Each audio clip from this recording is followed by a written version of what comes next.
Hi, this is Simon from Fingers on Plastic, and in this video I'm just going to talk about my thoughts and feelings on the Transformers War for Cybertron Siege Netflix Chapter 1, the 6 episodes we got.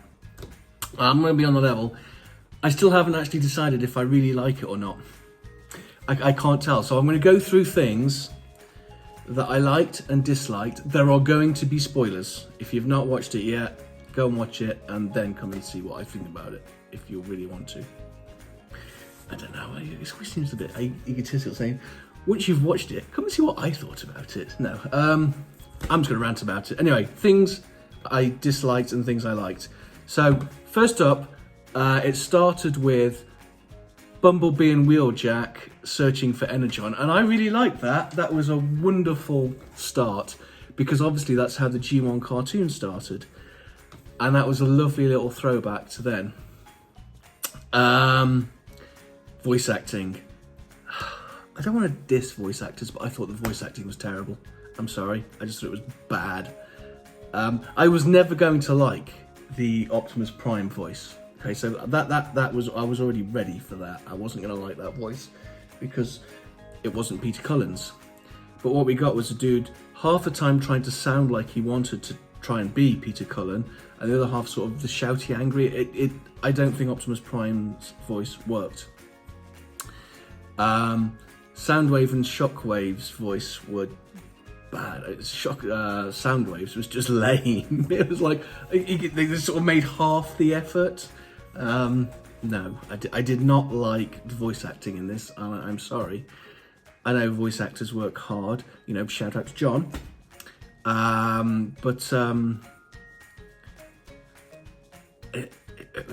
was really disappointed. It wasn't, I mean, it's not just that it was not what I wanted, it was that half the voices sounded the same. Everyone was talking like this, and it was depressing and mean. You know, I was not a fan of that. Starscream's voice was half passable, and Sideswipe's voice, I was alright with Sideswipe. But the rest, I'm sorry. Animation. I like the animation. I also dislike the animation. Like there are parts of it where it looks absolutely stunning. You'll see like a big vista, and you'll see the CGI looks fantastic and things like that. But then you'll see things like Megatron's lips. What was with Megatron's lips? They were so distracting. They were just flapping. And, oh, it was weird. It was so weird. Why did they give Megatron lips? Too weird. But I loved that they used the toys, so that the figures in the show look like the figures you play with at home. I think that was amazing. One of the best things that's happened in the things. It matches up, and it's brilliant. But then that said, every now and then, Prime's hips did not lie, and his waist was like, it was a bit odd. Bumblebee looked great. Love a Bumblebee figure now. Yeah, it was varied from looking absolutely fantastic, and there are obviously bits where there was just a picture with CGI animations walking across the picture and things like that. And the art looked beautiful. It was good to see the arc again. But again, Megatron would start talking and you'd be watching his lips. Story. I quite liked the story. It was a bit slow to get going. They could have done more to fill in some of the backstory. There could have been like some scrolling at the start instead of having to go and look it up and things like that. So obviously a long time ago, the Quintessons built Cybertron. There were two factions that were used for slave labor, so there was like the mining and the building things. They revolted against the Quintessons to get the planet back off of them, and then they fell out, became the Autobots and Decepticons. I'd like them to do a movie showing that, you know, the Netflix movie, just an hour and a half showing the fall of the Quintessons and things like that. I think that would be pretty cool, because obviously Prime and Megatron were working together in that war against them, and then it all goes a little bit pear-shaped. So I'd really like to see that. And this, yeah, it starts with them looking for Energon, the Autobots want to escape, Megatron wants them to sign a treaty which isn't really going to work out for them. Really cool, really cool. Fun. Well, I say, well, it wasn't fun. It was, what I like, it was dark and gritty. It was like, I've been watching quite a few war movies recently. I watched Hacksaw Ridge, and We Were Soldiers, and Saving Private Ryan, and The Thin Red Line, Fury. It's quite a few war movies, and it fit with the sort of tone of those movies, which I liked.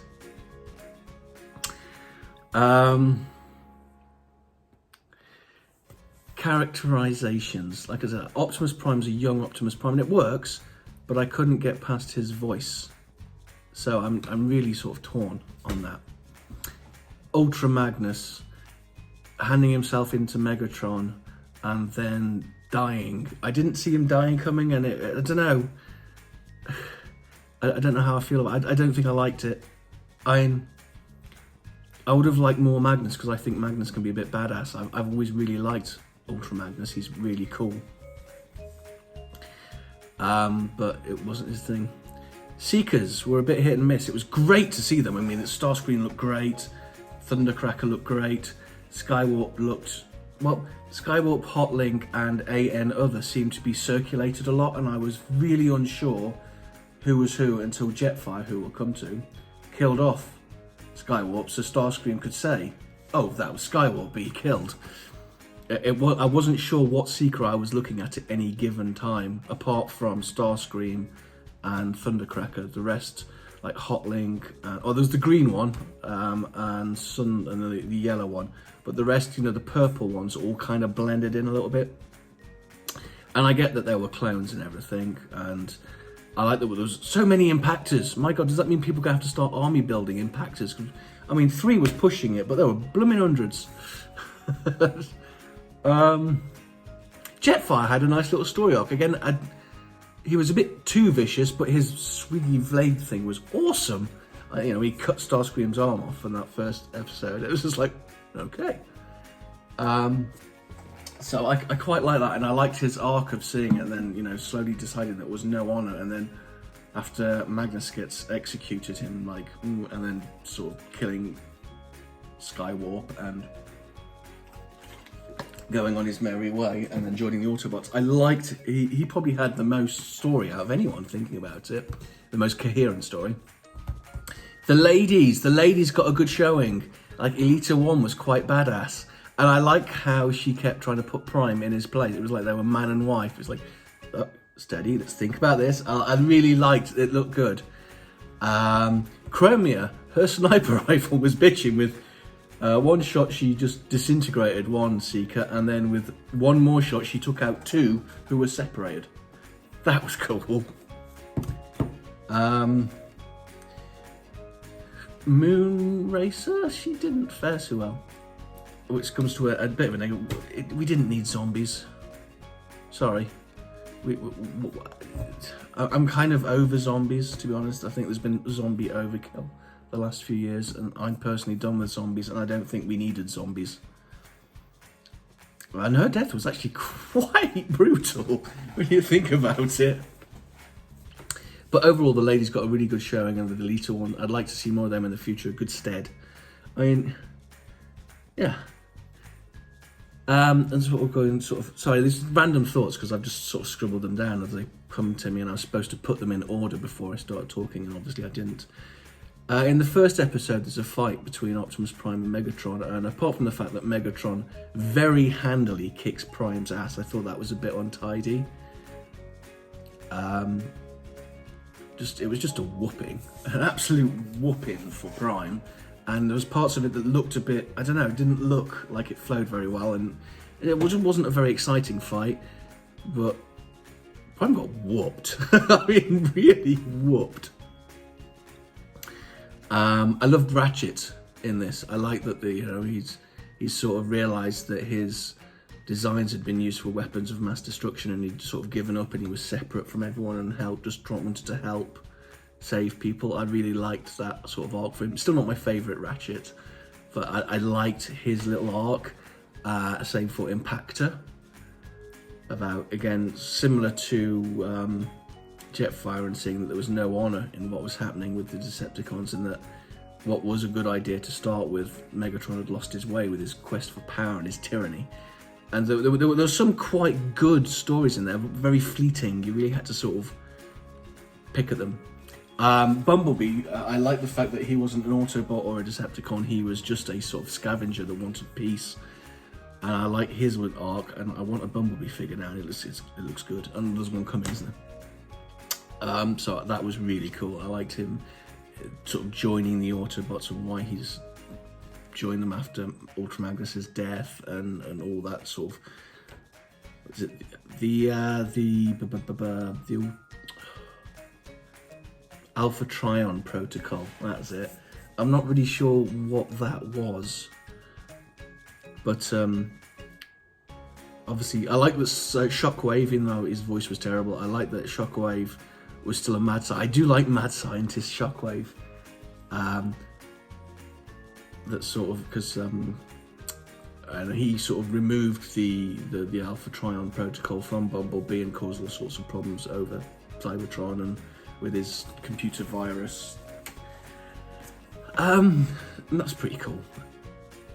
I really like that Bumblebee went to visit and rob Sound Blaster, who's like a deranged clone of Soundwave.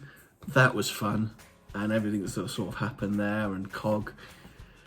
There was so much to like, but so much to dislike. Like the voice acting really got to me because I just didn't think it worked. It was like, you know, when you see like a really cool show, what can I think of? Full Metal Alchemist Brotherhood. Really like that show, really cool. Actually, no, the voice actors really made an effort in that. What was I? There was an anime, and anyway, it was just like, you can tell like the character's like, yeah, and the voice actor's like, well, we went to the shops, you know. It was like, it didn't, I don't know, it didn't mesh. The tone was wrong.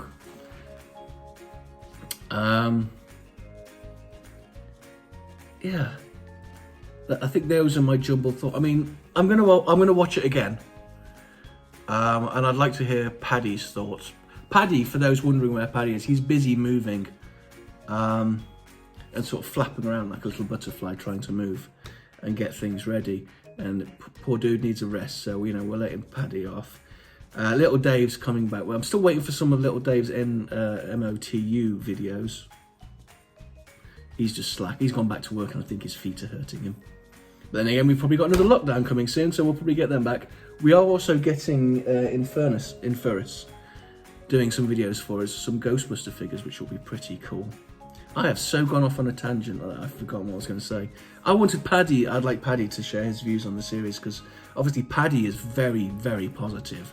I'm somewhere in between. We've got Dave, who's a bit of a misery guts. Maybe we'll get Infernus to share some thoughts as well. And Mr. Odd. I'm really curious as to what people thought about it, because I've seen the community and it's really quite divisive. Omega Supreme was pretty cool, and the Guardians that weren't really doing anything, and then he came and helped them, which was cool. And I like the space bridge and the arc going through the space bridge. That was really good. There was quite a lot that actually is cool, but I'd like it to be redubbed, the voice acting. That really sort of ruined it for me. And not just because it wasn't Peter Cullen. Of course, if it was Peter Cullen, that'd be great. It was the fact they had someone trying to be Peter Cullen half of the time and it not working. 80% of the voices sounding the same. Is that the only passable voices were... Oh, Elita 1. Elita 1's voice was good. That worked. Sideswipe, I quite liked. I'm looking at the thing behind them. Bumblebee was alright. But again, Bumblebee sounded like Wheeljack, who sounded like... so all the Autobots sounded like they had the same voice actor, but I'm looking at the cast and there's not. There's so many voices used. But it's like the Autobots had one voice actor for male and one voice actor for female. And then the same for the Decepticons, because Barricade, Ultra Magnus, Thundercracker, Ironhide... Ironhide was a bit lacking in this, I'm sorry. I wanted more Ironhide. They all sounded similar. Even Prowl got more of a showing than Ironhide. And where the heck was Springer? Because he was just absent, wasn't he? Absent. was our Springer. Anyway, this has been a rambling, incoherent video about my thoughts on a show that I'm not sure if I like tonight. I'm going to watch it again and give it a fair shout, and I'll probably do another, hopefully more coherent video in the future on it, because it's got legs. I'm looking forward to seeing the next one whenever they shows up, and I'm looking forward to... I'm not looking forward to the Beast Wars one. I'm sorry, I don't really care for Beast Wars. I'd like them to do the movie, and I'm looking forward to part 2 to see where it goes. It's good. It's alright. Wasn't bad. No Transformers Prime though, is it? I have done what I have to do to end this war.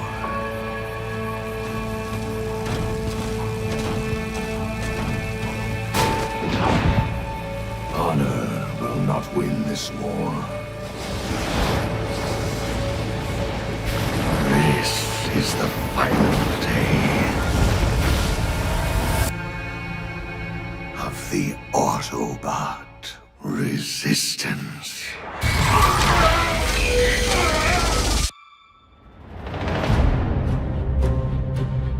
I cannot help but ask myself, is this a hopeless crusade? Have my actions led to the extinction of our people? The Allspark is a vessel of life in the hands of Megatron. There's no telling what he might do. The Allspark, yes. A clean and decisive victory. If we continue on this course, no one will be left to win.